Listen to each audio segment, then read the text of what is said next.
Hi, I'm Hannah. And I'm Matt Hannah. And this is Horror Hour with the Hannahs. Where we talk about all your favorite horror movies that were nominated for Oscars. Or weren't nominated for Oscars, because we will also be talking about those too. Yes. So today's episode, we are talking about the history of horror movies and the Oscars. We did several different polls of audiences of our listeners, and on socials to get some of the stuff we'll be talking about today, which is fun. Lots of participation.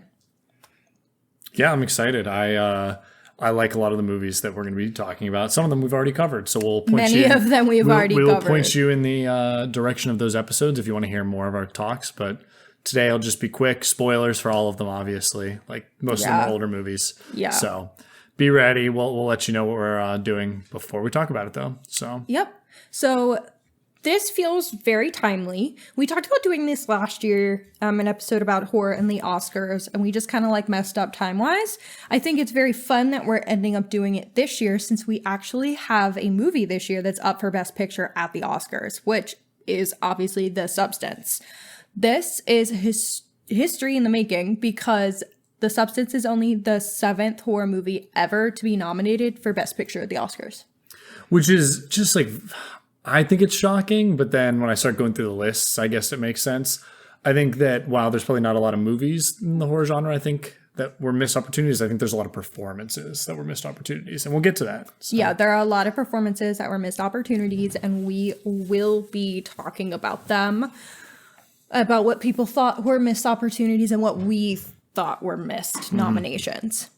But in addition to The Substance being nominated this year, we also have nominations at the Oscars for Nosferatu and Alien Romulus, which is crazy. 3 whole horror movies being nominated in the same year.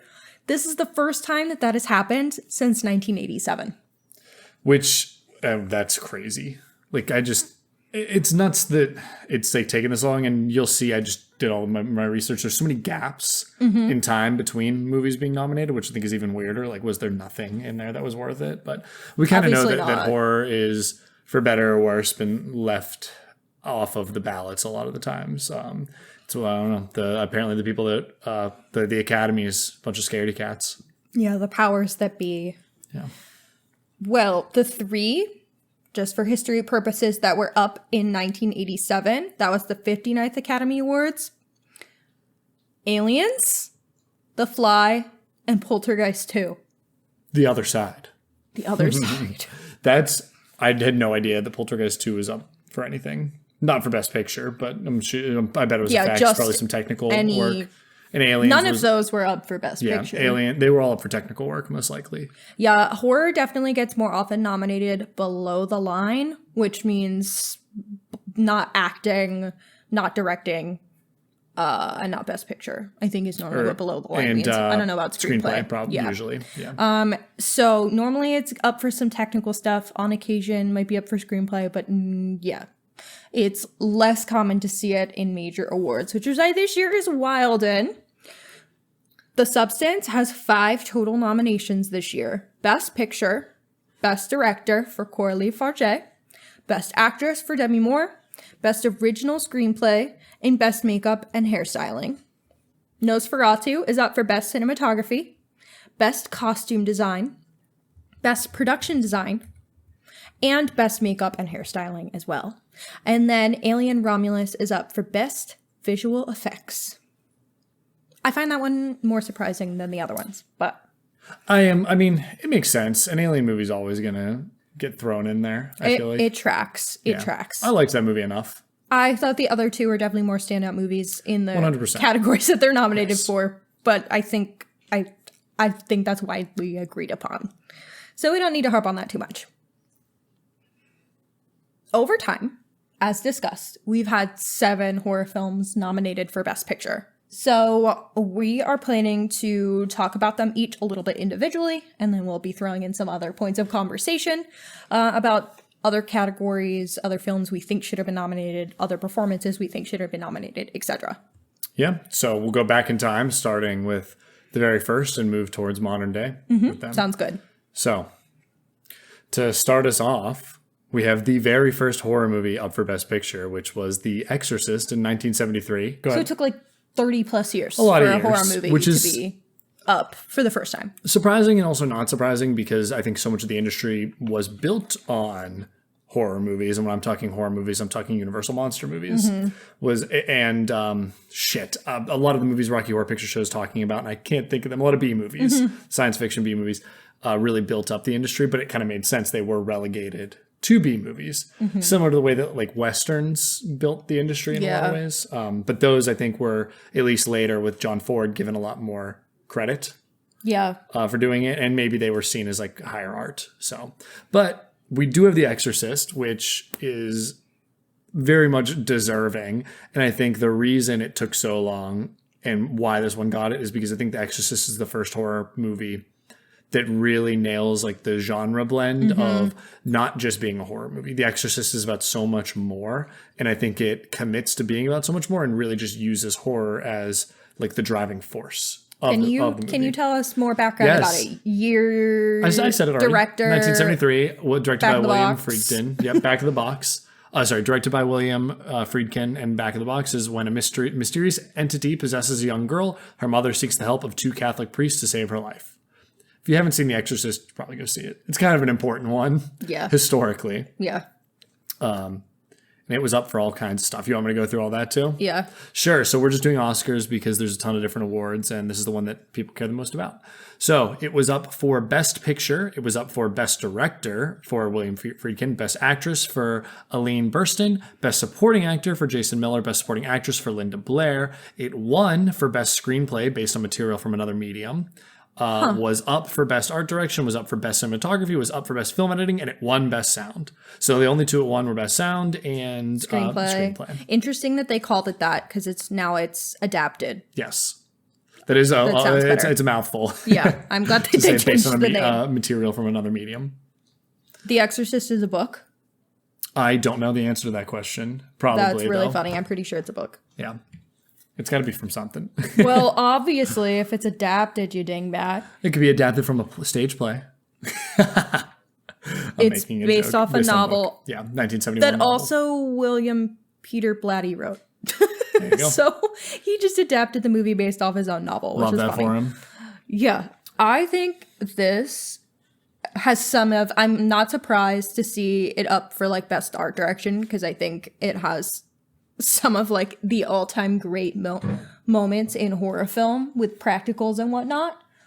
So that does not surprise me to see that was nominated at all. I actually find it surprising it didn't win. I am curious as to like what else came out in that particular year, but we're not covering that. That's going to be way too much information. So way too much information for an hour-long podcast.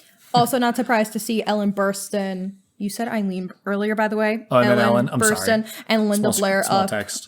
as two like all-time greats. Yeah, and so let's I want to get into like I think why this movie does stand alone, and it is performances like theirs. This movie ultimately is about family, and it's about like faith, and it's specifically like loss of faith or questioning faith and like regaining that.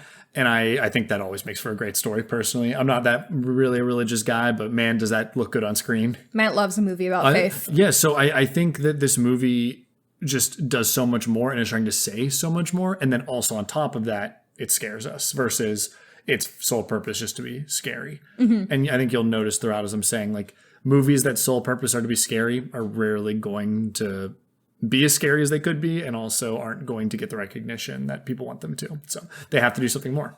I would guess that a lot of the movies on this list have either been up for director or cinematography as well. And obviously we know that The Exorcist is because I think it's going to be hard to see a horror movie nominated without like very great visual work.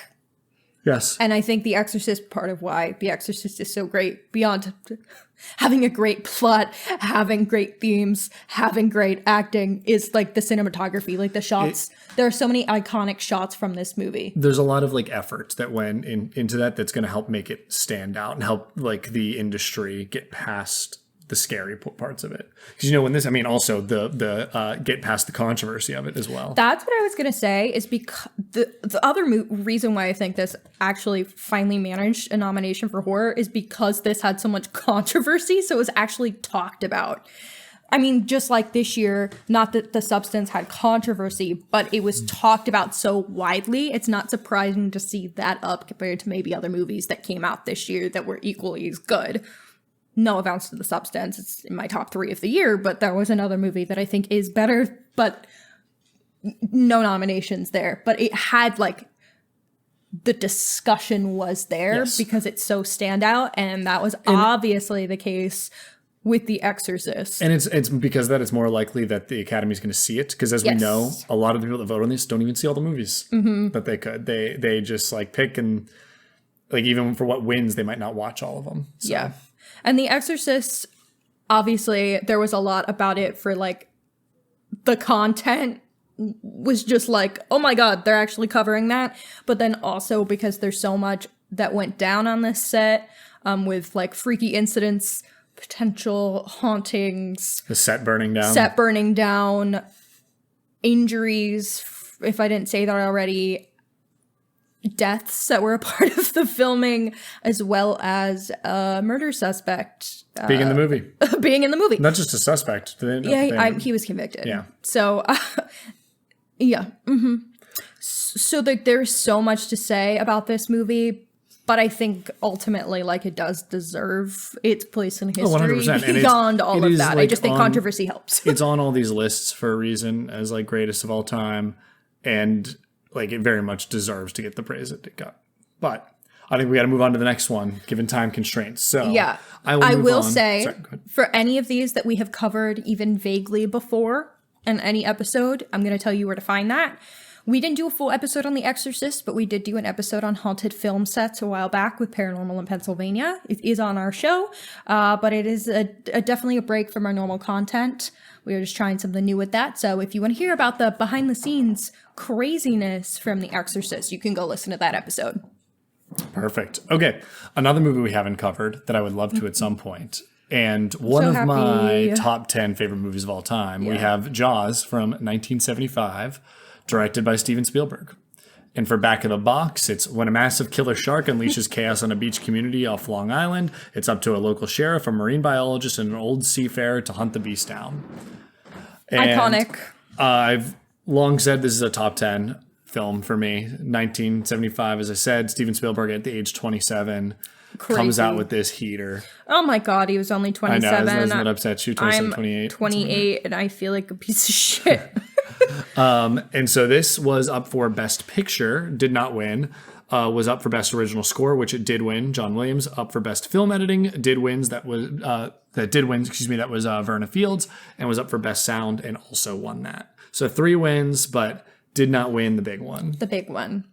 And it very, like, looking back, I think it's shocking it very well could have. That it didn't. Again, don't know what was up in 75, but also find this incredibly shocking that it did not get the win of the year. This, I think, out of all of them, is the one that I'm like, how the fuck did that not win? But I think we have the benefit of hindsight for this, knowing that it's such like a culturally significant movie, like the biggest, like the first big blockbuster. It is the invention of the modern blockbuster. Yeah. I hear about this all the time from my dad. Like when my dad went and saw it, how it like changed his entire summer, because he was like, fuck, I don't want to go in the ocean now, and like how that impacted people at the time. Like this movie was just so impactful. This is actually the first quote unquote horror movie that I ever watched.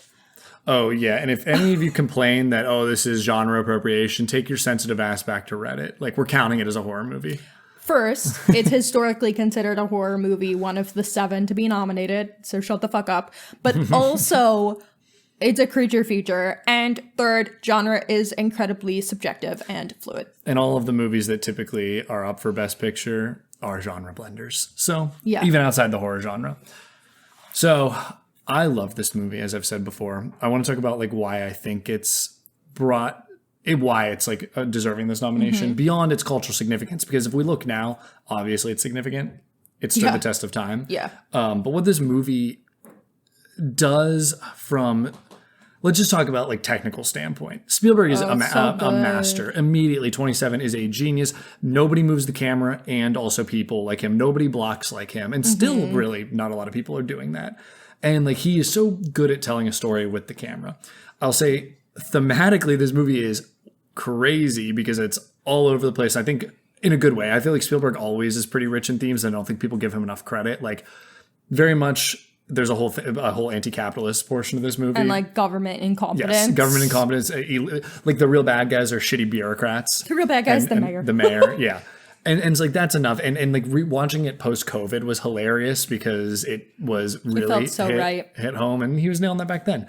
I also want to say all Spielberg's movies have some fear of fatherhood going in them, or like fear of being a parent. And I think the fear that we see our main character, I can't think of his name right now, has Brody. Yeah, Brody. Sheriff Brody has for his like children and his family, and like the lengths he's going to protect them, and like the fear he fears because of he's worried about things happening to them, like is so prominent, and like what makes us really attached to him throughout this. And if you haven't seen The Fabelmans, you should, because every movie Spielberg directs has some kind of fatherhood or fear of family element to it, and that's part of his secret sauce, in my opinion. So Jurassic Park, that whole movie is about fear of being a father, like, and I love that. And I'll sound crazy saying it, but go watch it again. Actually, it is also about accepting being a father too. Which one? This? Jurassic Park. Oh, Jurassic Park. I mean, that's so like on the surface of Jurassic Park, in my opinion. Yes. If you haven't picked up on that, I'm sorry, but you're a little slow. I know that's a long rant. I just think this movie's fantastic. Like, and then obviously all the special effects are amazing. Oh yeah, I mean, there's something so genius about this movie, and even when we just think about it from a horror creature feature perspective, the way that the shark is or is not shown is so well done. The intro scene of this movie is one of the best intro scenes of all time. If you aren't familiar, go watch it on YouTube. You'll find it immediately. Well, if you aren't familiar, you got to pause this. And go watch Jaws. This is the one time I will say step away from the podcast, turn it off, and go watch it, because I'm sure you've seen it, but if you need the refresher, it's even more important than The Exorcist in my mind. So I agree. Yeah. I don't know if that's a hot take, but maybe it's because I like it more. It's fantastic. But yeah, the opening scene's incredible, and it immediately shows the threat of this creature without seeing the creature. We don't see it at all. We just see like the impact. And the shark is very slowly revealed. Like the next time we partially see it is like halfway through the movie, and we only see it just like ever so slightly come up like under the like little boat. And most of that was just because the shark was uncooperative. So we got lucky. We got the movie we deserved, even though a lot of it was an accident. So. And then when it actually is revealed, compared to a lot of modern shark movies, it looks so fucking good. Like, what the fuck was Deep Blue Sea doing with their sharks? That shit looked like that, and this looks like this. This is a long discussion that we always have, but a practical effect, even if it looks goofy, is almost always going to be more effective because it has weight.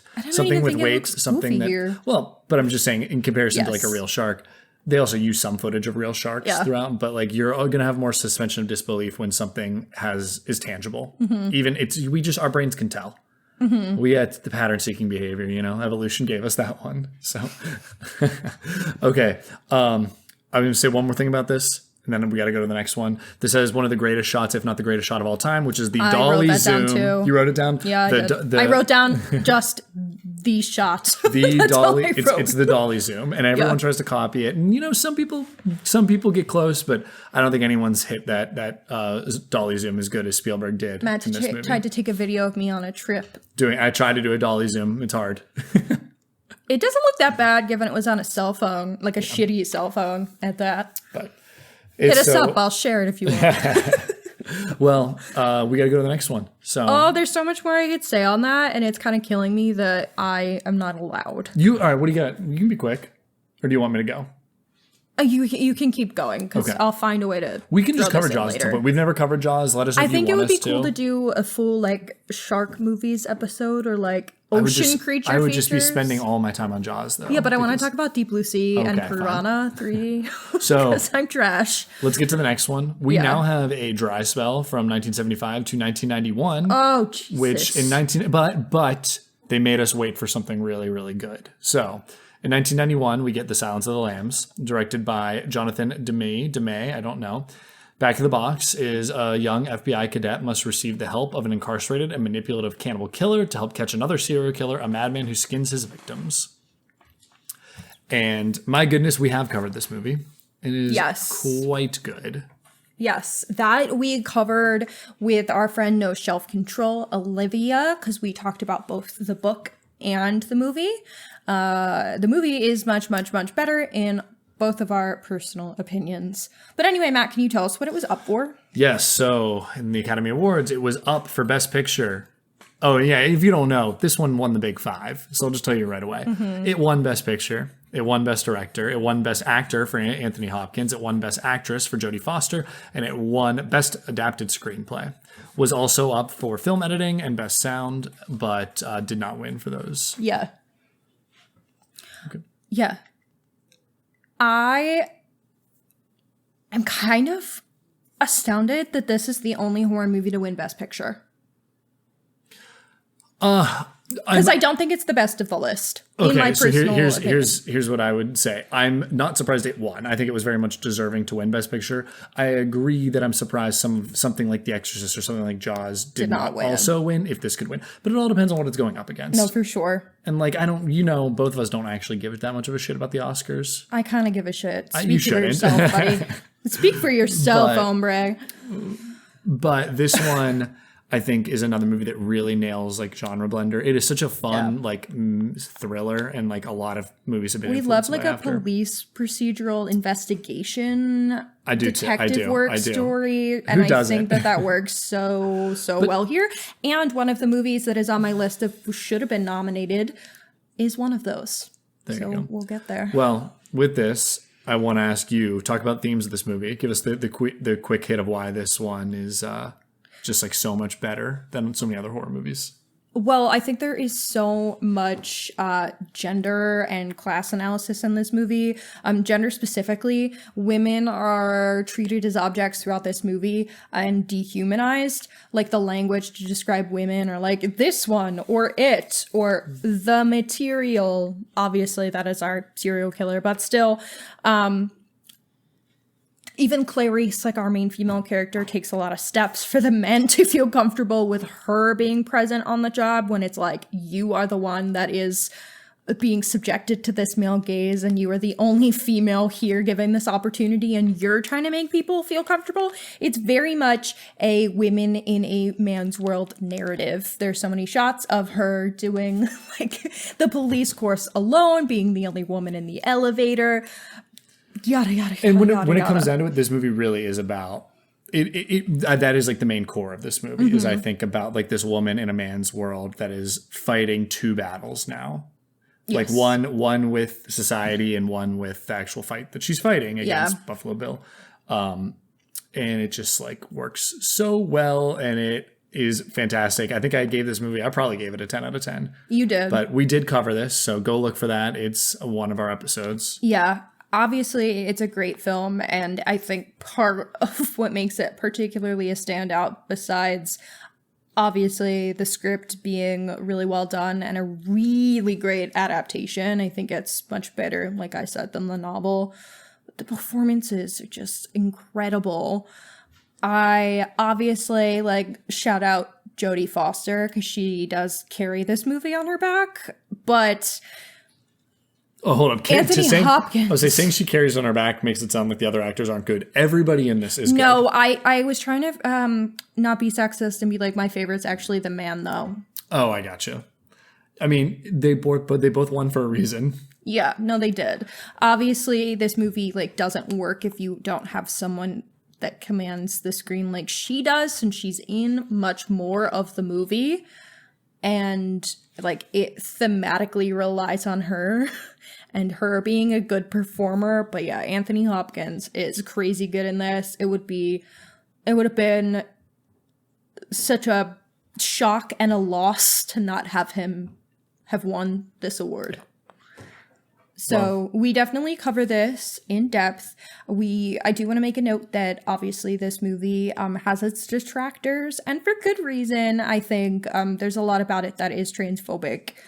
And that's a discussion we have in greater length in that episode, so we don't really need to dive into it too much now. I just wanted to acknowledge that there's a discussion to be had. Yes, and we do talk about that.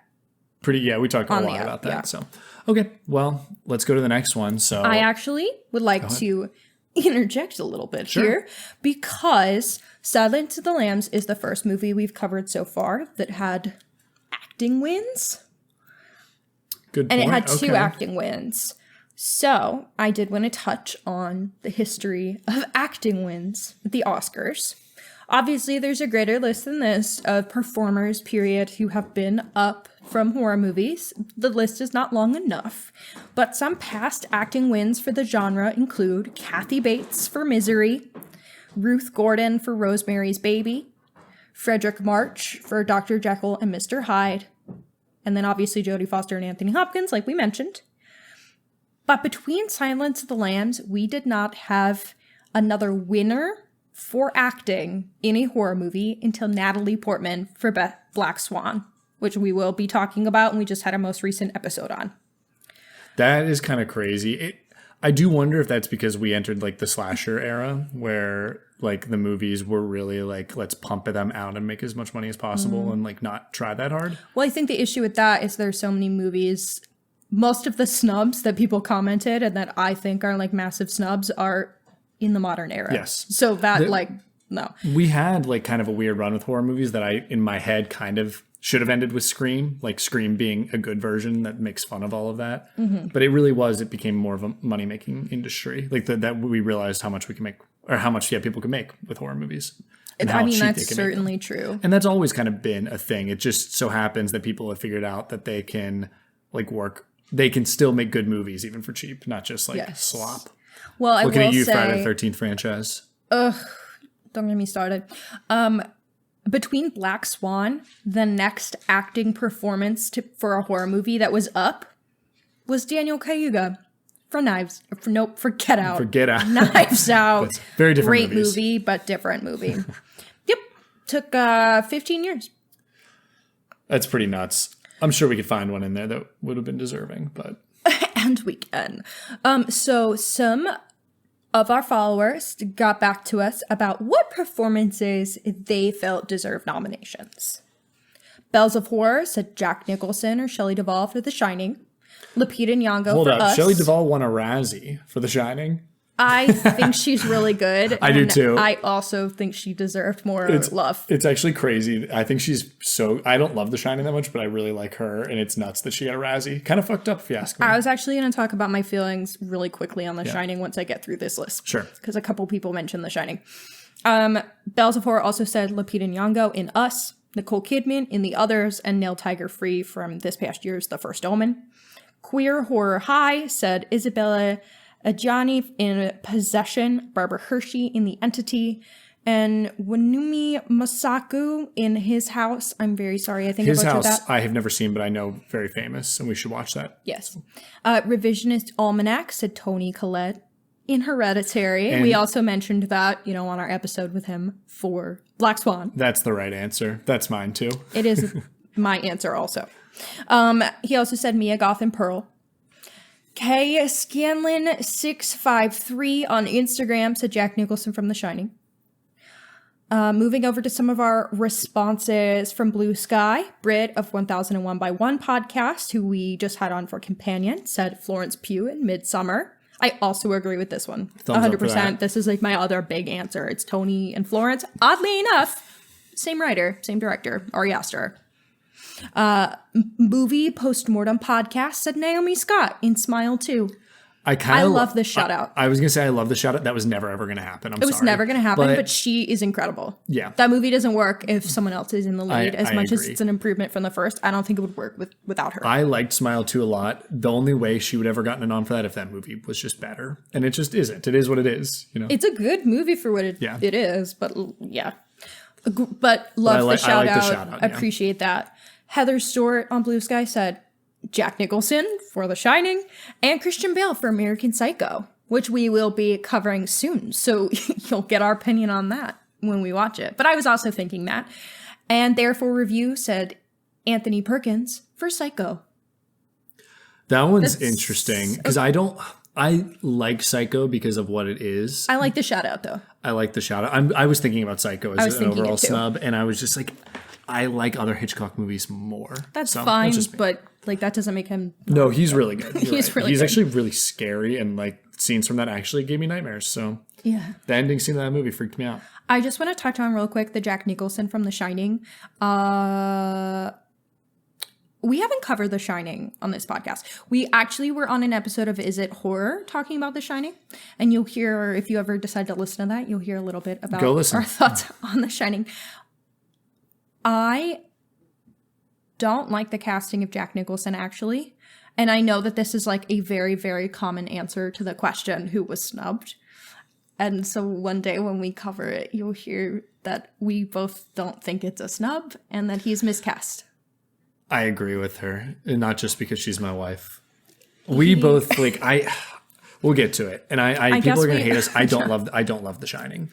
That's just me. I think it has merit. I've read the book, and I think that also taints my feelings. I haven't read the book, but I know enough about it that it taints my opinions on it. I just think he starts off he's too crazy already. bananas. Yeah. Like Jack Nicholson, I don't think I've ever seen him in anything where I wasn't like, that dude's nuts. And so when it starts off, that dude's nuts, and not a slow progression into like illness. I really don't like the pacing of that movie at all. So I'm just going to throw that out there because I couldn't help myself. Yep. Okay, I feel so- you. Also, Kubrick's got better movies. Yes. Everyone respects The Shining. Come on, Barry Lyndon, baby.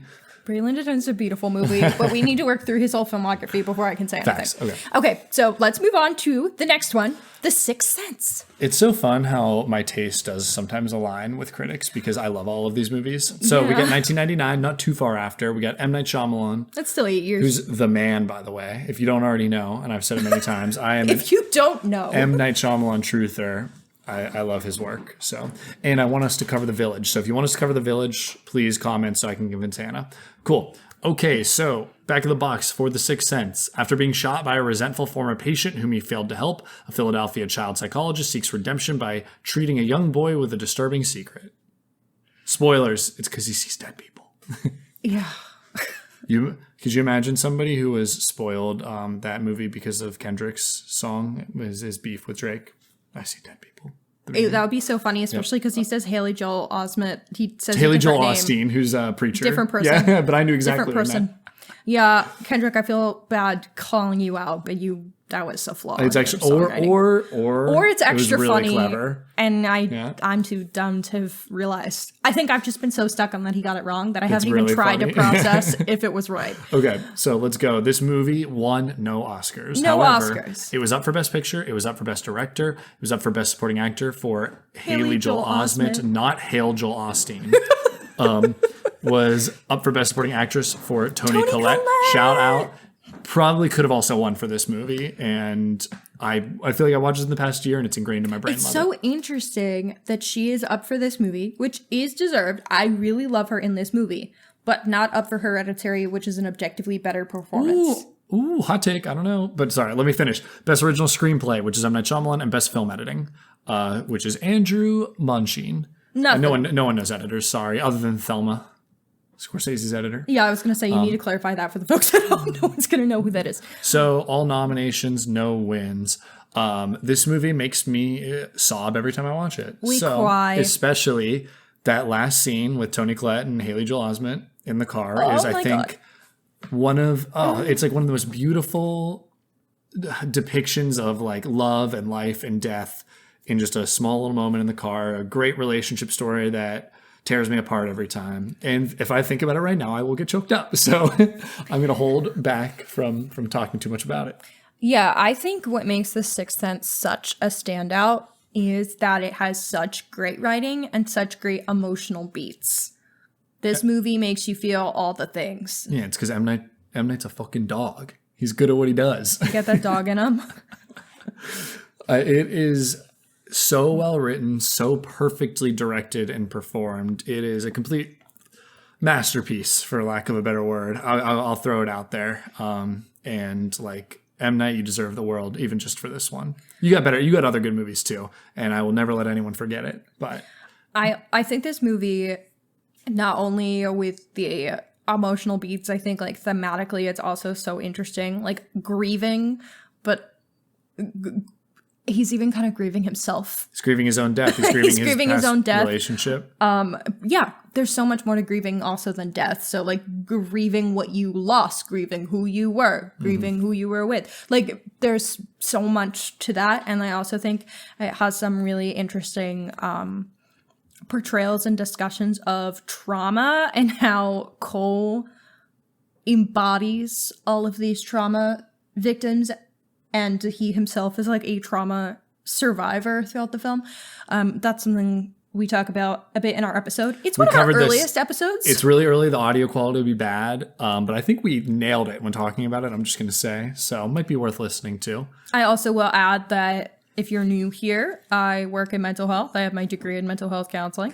So we do talk a bit about that and like the accuracy of some of that in the episode, which I think is fun. And I actually think it's a pretty great portrayal, all things considered. I'm just thinking about you talking about Cole being like someone that takes on the trauma, and he basically is burdened with now a life of like helping people and like and I love him for that, and it makes me really emotional, and like he is burdened with it, but like he has been given the tools to like live that life and make something of himself and be happy doing that. And it's like, this is such a beautiful little piece of film, and I know it gets a lot of credit, but I think too many people talk way too much about the twist, and that's not what makes it good. The twist doesn't even matter. It really doesn't. What? Like, the twist is pretty cool. It's cool, but it doesn't matter. What this movie does but emotionally, it's not about that. It's just so good and really scary and disturbing. It's throughout really too. just like, the cherry on the cake is what the twist. The is. cherry on the cake. No, the cherry on top. Cherry on top. Yeah. I've never heard the cherry on the cake. I said cherry that and I was like, milkshake. that doesn't make sense. Like a cherry would be on ice cream or something, and then I really panicked. This movie, though, another big genre blender. This hits everything. It was, like I said, still ends up being very scary, very emotional, and like great little family drama, and just like everything about it. I feel like you're choking up talking about it. I know. I'm thinking about. Before I talk about it, I don't realize how good it is, and then when I start speaking about it, I'm like remembering, and I'm like, oh my god, like this movie really is a masterpiece. So, just gonna say it. Well, interestingly enough, we put some polls out, like we said. And one of the polls I did was of the pre-2000s horror movies to be nominated for Best Picture, which, as stated, The Exorcist, Jaws, Silence of the Lambs, and The Sixth Sense. Which is your favorite? The Sixth Sense got 0% of the vote. I get it, because you're going up against Jaws. That's not what won. Fine. You're also going up against more modern ones, which I do like. But yeah, I mean, The Sixth Sense, I think, is going to be a forgotten movie. I think of those four, it is the weakest, but it doesn't make it a bad movie. It's still a really good movie. I think people are too not in touch with their emotions enough, and also Big Shark cool. So oddly, the winner of that poll was Silence of the Lambs with 44% of the vote. Also, like serial killers cool, you know. Yeah, so. I think it touches on a lot of things people find interesting, like. Our generation is really into true crime, so it tracks. Of those four, do you have a favorite? It's Jaws, it's Jaws. Right? Come on. I listen, I would love to pick The Sixth Sense for this, but like Jaws is just a movie that makes you love movies. You know? Makes you like appreciate that you're on this earth at the same time as Steven Spielberg. I know, it's crazy. And all these great directors. Like I think it kind of It centers you. That's the word I'm looking for. Sorry. I started tearing up the other day because I was Jaws. like, oh shit. Well, watching Jaws, but not because of Jaws, but because I was worried about Steven Spielberg dying. Yeah. Well, he's got some more movies in him. And hell, we got The Fablemans, we got West Side Story in the past couple years. We got so much good out of him. Like, and then you start thinking about Lynch too. Rest easy, buddy, and then you think about how Lynch's last acting performance was in Steven Spielberg's movie. The Fablemans, playing John Ford, considered one of the best directors of all time. So now you have one of the best directors of all time portraying one of the best directors of all time, being directed by one of the best directors of all time, about making a movie about himself before he became one of the best directors of all time. Oh shit!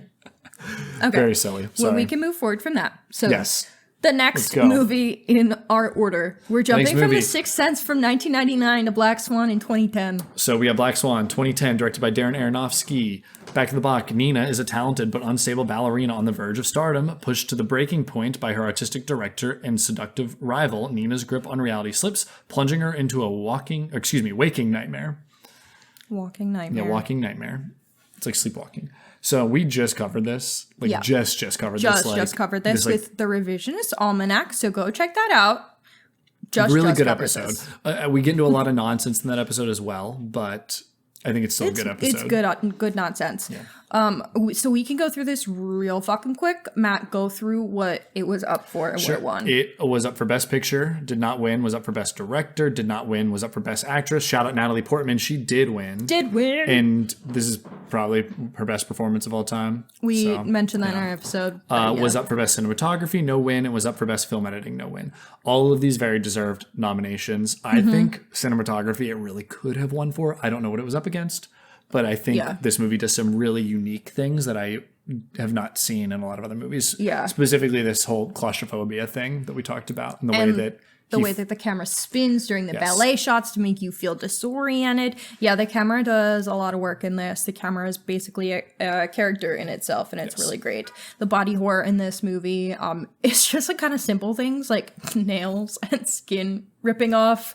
It's also like feathers coming through your skin, which is all like really icky. But then there's the psychological horror, which is really well done. Great costume design, great hair design, like all of that works just so well. This movie is really, really quite good. And I don't want to say too much because we just talked it to death. But I said, go watch that episode. Go listen to that episode. It's a really good episode. We really enjoyed our guest for that. Shout out Andrew. So, you want to go to the next one then? Yeah, we can go to the next one because we've never covered this on the show in any way, shape, or form. So we got Get Out 2017, directed by Jordan Peele. We've covered two of his other movies, Us and His Nope. other two movies, and we will watch all of his movies. So, back of the box is a young man visits his white a young black man visits his white girlfriend's parents for the weekend where he is simmering. I can't read. Where he's simmering uneasiness about the reception of him eventually reaches a boiling point. Sorry. Reading's hard sometimes. Reading is so hard. Everyone has seen this movie, so what was it up for? This was up for Best Picture, did not win. Best Director, no win. Best Actor for Daniel. How do I say his last name? I would say Kaluuya. Yeah, I think Daniel Kaluuya, and was up for Best Original Screenplay, and it did win. So Jordan Peele got his win there. I think it is a very deserving Best Original Screenplay win. I think this is such a fun and unique screenplay. I also think The Substance winning Best Original Screenplay it's for the same reason. Like, they're both just so unique and fun and stand out in that way. I think why Get Out has made the impression that it has is because it's making so much of a societal statement while also wrapped into this like sci-fi horror, sci-fi thriller horror. It's also, we watched this very recently for this, and we've never covered this movie because we kind of think that it's been talked to death about, and I think we don't have much to add in terms of what is there. I do think thematically a lot of it is more evident perhaps than his other movies, which is why we covered them, because I think people misinterpret what they're about or don't understand what they're about. So it felt, for us, like we felt more inclined to talk about them. But do you want to just like briefly sum up what this movie meant to you? What it means? Oh, yeah. I mean, it's a loaded question, isn't it? Yeah, go ahead. Obviously, this movie is very much about the plight of Black America and how even in today's age, there's still a ton of systemic racism and really, I think, implicit racism, especially from people that would call themselves allies towards people of color. This one does a kind of interesting thing where there's a lot more like phrenology going on, where these characters are like really obsessed with Black men for their like strength or their perceived like physical abilities or just other talents that like, they're like, yeah, well, we want that. And they don't see themselves as racist because they're like more fetishizing Black men. And I think it's a really unique way to go about it, other than to just go like a normal, like, I'm giving X-Men as an example, like normal, like minorities being treated poorly route. It's really, really interesting. I think it is so uncomfortable, and it really lets you simmer in this uncomfortableness. And it's like things that I think a lot of Black men and women and other people of color, minorities, go through a lot, are these uncomfortable microaggressions and these uncomfortable situations where things you kind of have, they have to just assume it's not a threat, because they would basically be constantly living their lives in fear. It's so interesting. Like, if these things, the equivalent were said to a white person, I think a lot of people would be like, you asshole. But like, meanwhile, people of color are just like, in this movie specifically, for their own we have safety, this character who's like, that's awkward, but like, it just is.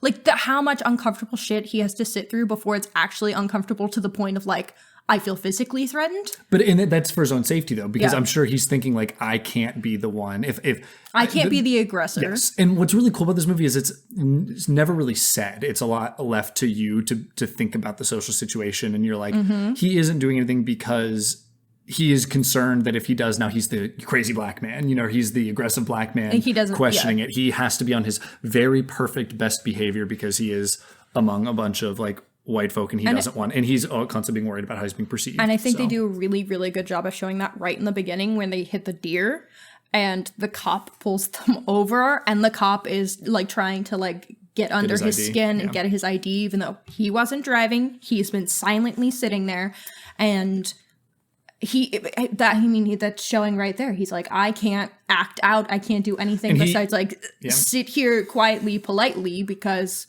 and because of that, he ignores a lot of signs of danger because it's like, this is just the life he does have to live. He's like, understands this is what, or he feels that this is what he has to do to like survive. And unfortunately, because of that, he ignores the signs that then send him into this crazy rabbit hole where they try to put another person's brain in him. So yeah, that's so this movie is really, really good. It is really, really, really good.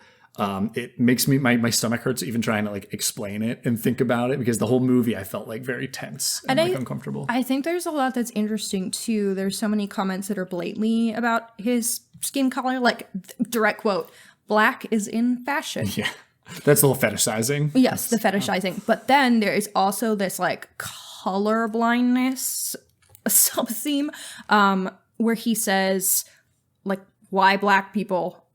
And the guy who's purchased him essentially to put his brain in says, I could give a shit what color you are. And he has this whole color blind, like that. Well, he that is blind also. He's blind, so he physically can't see. But I think it's that whole like narrative where people are like, I can't be racist. I don't notice color. But in the same time, this guy bought a person and is going to put his brain in him. Yeah, yes. Yeah, I know what you're saying. Yeah. Sorry. So, I don't know if that came out right, but I think you kind of, you get the gist. Yes. Either way, this movie is good. Like you said, we haven't covered it because I think that a lot of these themes are, it's not that they're surface level, but I think his other movies are a little more rich in themes. They have a lot more themes, a lot more conflicting themes, and I think more that's to pull out, where this one is like, I think you know exactly what it's going for in a lot of the ways. And I also think for this one, I have heard a lot of people of color talk about this movie in a way with like referencing their own personal experiences. And I think that's really valuable. And I don't want to like put myself in that situation because I'm not a person of color talking about this movie that's about the experiences of people of color. We can like do our best to try to explain it, but like, we'll never ultimately understand it to the same degree is what I would say. Yeah. But I can still really enjoy it. I think it's a great fucking movie. And I think it makes a lot of sense that this was up for Best Picture because it is making such a societal statement. And we know the Oscars love a fucking societal statement. It's also pretty perfect of a film. Like it really nails. So cohesive. Yes, everything it does is like basically perfection. It's very like clean cut is how I would say it. Which also I loved this. I still think it might be my least favorite of his three, surprisingly, which is crazy. I love Nope. I think Nope is fantastic. So sorry. I think Nope is so good. And I also just love the way Us swings for the fences. And I think he got better as he went, especially I said in terms of like conflicting themes and like multi-layered themes. And I just think he continues to get better. So yeah, I will watch anything this man puts out. Yeah. I do want to acknowledge the end of this movie because it had to be changed. And I think it's really interesting that this movie was originally supposed to end with Chris actually just being caught by the police and then being like, look, you murdered all of these people, and then going to jail. And the reason that they changed that is kind of the way it lined up with a lot of police brutality in this country.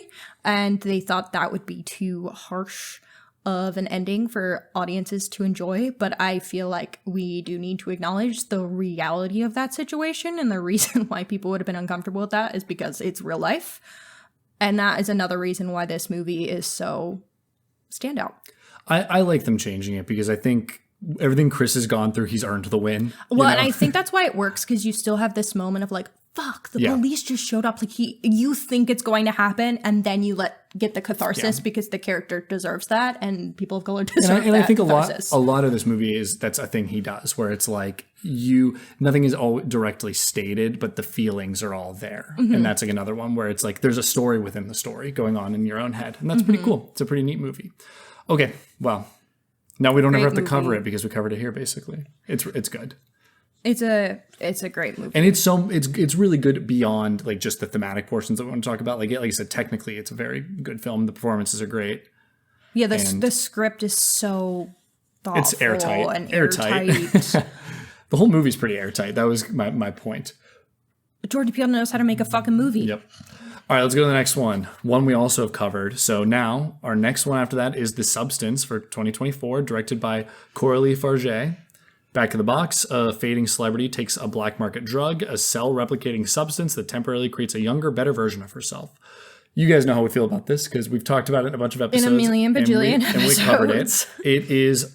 We haven't had the Oscars yet. They're coming up in a couple days. So it is going to be up for Best Picture, Best Actress for Demi Moore, Best Original Screenplay, Best Director, and Best Makeup and Hairstyling.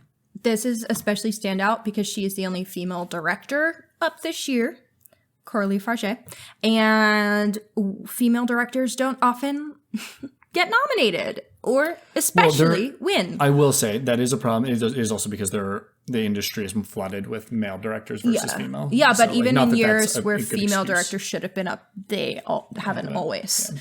And especially in the horror genre, I can think of a fuck ton that should have been up that weren't up. I think that's a damn shame. However, it is what it is. I think Coralie Farge I think of the films that I've seen this year and of the ones that I've seen that are nominated for Best Director, she is my favorite. I really hope she wins. I think this movie has such fun directing. I think this movie is such, it's just giving camp. It's giving real life.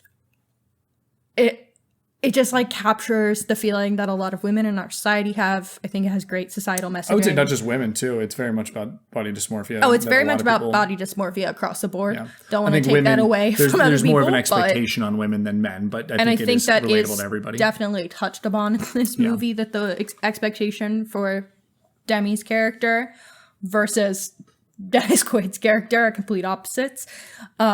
He's just allowed to be this massive douchebag who has food in his teeth and no one gives a fuck, but she has to be stunning and beautiful and wrinkle free and all of this shit, and she is stunning and beautiful, and that's still not enough.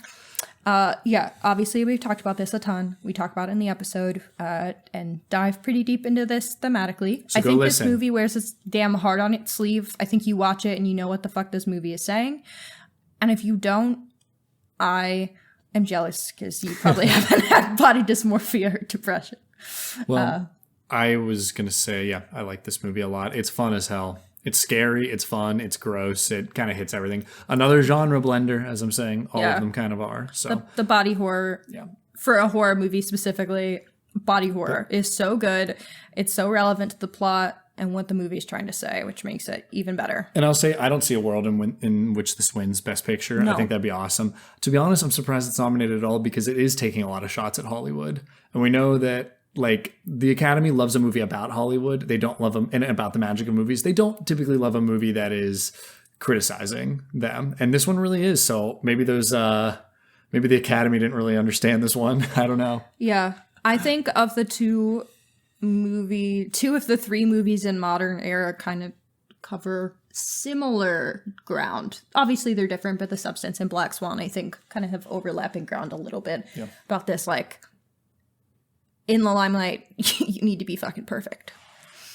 Well, I don't want to say too much about this one because I think we've talked this one a ton, so go listen to that episode. And then that's it, though. That is where, not the it for the episode, but that is where our horror and Oscars ends right now with The Substance. Yeah, it's the seventh Seventh of all seventh movie of all time to be up for Best Picture in nearly 100 years. Yeah. Of the post-2000s movies to be up for Best Picture, which again was Black Swan, Get Out, and The Substance. Get Out and The Substance on our poll were tied for the best, each taking about 38% of the vote. Okay. Makes sense. Is that your favorite of the or one? Do you have a favorite of the three? Of the modern era? Yeah. Sorry, name them again. Get Out, The Substance, and what's Black Swan. Black Swan. Get Out is my favorite of the three. Interesting. Yeah, definitely. Yeah, I think I it think has mine to. might be Black Swan. That would be the close second. Sorry, The Substance. I like you a lot. I love The Substance to death, but it's actually, yeah, it's not my favorite of the three. But I think they're all so good. They're all operating on like all levels. But we did post and allowed certain creators to, jump in and tell us if they had a favorite of the seven. So just wanted to read some answers. We had several people say The Exorcist, including Revisionist Almanac, Movie Postmortem Podcast, and Brit from 1001 by One Podcast. They all said The Exorcist. Brit saying, I'm an Exorcist girl through and through. Film Podcast gave multiple answers, saying The Exorcist, Black Swan, and The Substance. Fillmore, ! On Blue Sky said Jaws. And then they said of the modern era, The Substance, which is their favorite movie of 2024. Movie Dude said The Silence of the Lambs, and that Clarice Starling is one of the best female characters ever depicted in film. Facts. Agree with that. I don't, but that's fine. And then Rowan and Pine said Silence of the Lambs because it's a masterpiece. Yeah, it is. I put Jaws as my favorite of these seven. It's just easily one of the most important and one of my favorites. And I love all of these. I did too. And I would say part of that is because it's had like the most effect on me. And I think it's the most impactful like of all time. I think Jaws is solely responsible for a lot of people's fears of the ocean and fears of sharks. It's also, I think, a lot of reason people got into the ocean Yes. and sharks, though. So Yes, I will say I love a shark movie. I also am really interested in sharks. I have definitely gone to the aquarium and stared and looked at sharks and started crying because I was like, that shit's cool as fuck. But I simultaneously am also pretty scared of swimming by myself in the ocean. And obviously from like a nature environmental perspective, we could say boo Jaws for that because that's not good because they're just ocean puppies. However, so fucking good. yeah, it's fantastic. Obviously, there are a balls to the walls amount of horror movies that were never up for Best Picture. That just like didn't get Oscars recognition, period. So let's talk about it. Okay. Therefore Review said they think Invasion of the Body Snatchers should have been up for Best Picture. I've never seen, so maybe that's one I gotta watch. I know a lot about it, though. I also have not seen because I'm a shit. And Movie Postmortem Podcast said what I was thinking, one of the ones I was thinking, and said The Witch. I wrote that one down, too.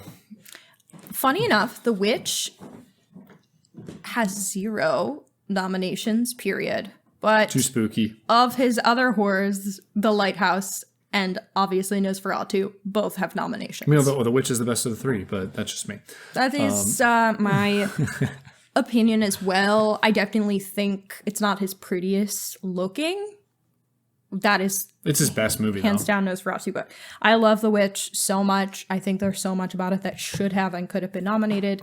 I think it's one of the best movies of the year, the year it came out. So let's talk about some other ones.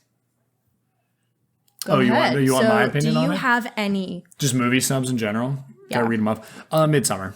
I think that's my favorite of the Ari Aster movies. I think it's pretty perfect. I think it is thematically rich, and I would have loved to seen that with a nomination. I think it's too freaky for the Academy. I don't think there was any fucking way that an Ari Aster movie would be nominated. Yep. Even Midsummer, which is the tamest.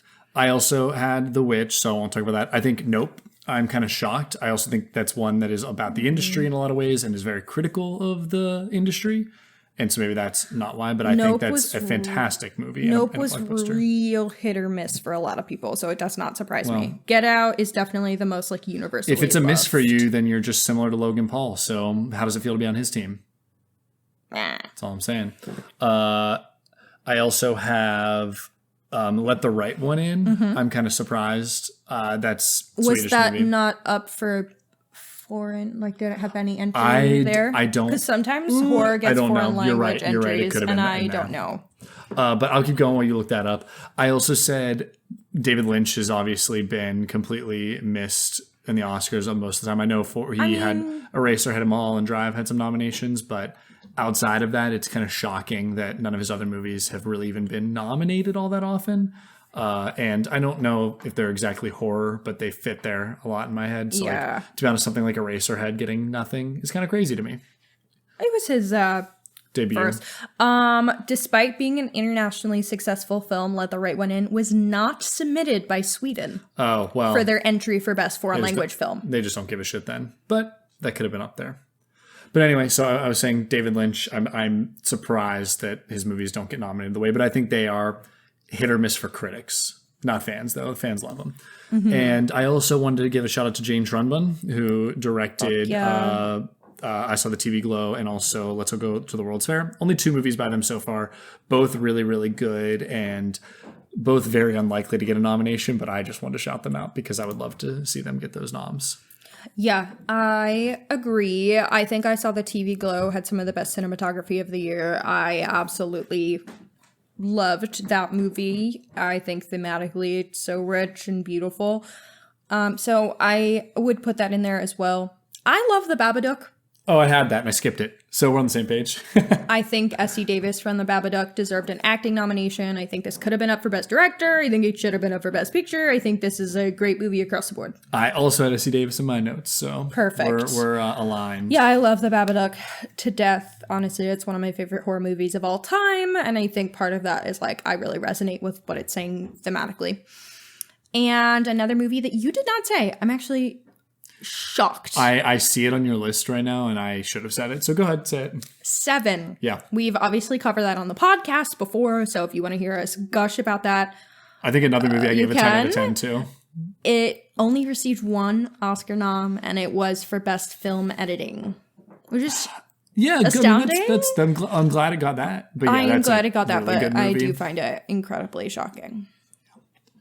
Did you have anything else that you wanted to share? Actor snubs. Can I throw them in there? Oh, Home Dog. Oh, we're not there yet? You should have covered it earlier when I was talking about actor snubs. Well, I'll come back to it. Go for it. Bruce Willis in The Sixth Sense. Don't agree. Go ahead. Well. He's the weakest link, acting-wise. He's good. He's so subdued. I'm going to be mad. Having this, like, tough guy personality play this, like, sweet psychologist who's going through this really hard time being dead. And like kind of like losing their like mind a little, losing their memory. They don't really know what's going on. He is so good and like I think so sweet and charismatic. Also, I just like Bruce Willis and I'm sad about his life situation now. And to be honest, thinking about what happens to him in The Sixth Sense, I thought really made me start thinking about what happened to him in real life, and I felt a lot of connection and emotion there. So sad for him. Toni Collette for Hereditary, obviously. We talked about that. Florence Pugh for Midsummer. Gonna hit that one up again. Agree. Essie Davis, you just said. I thought Lupita Nyong'o for Us was really, really good. I know other people have said that as well. And wild card, Matthew Lillard for Scream. I love him so much. What do you think of that? Matthew Lillard for the live action Scooby-Doo movies, question mark? He would have... He is the best. I love Scream. One of my favorite. Another one of my top 10 movies, probably. He is probably the best performance in that movie. And I saw somebody else say it online, and I was like, I was a coward. And because this other person said it online, I'm going to have the courage to say that Matthew Lillard could have gotten a nomination for Scream. I love him. So, I adore him. Am I crazy for saying that? I don't know.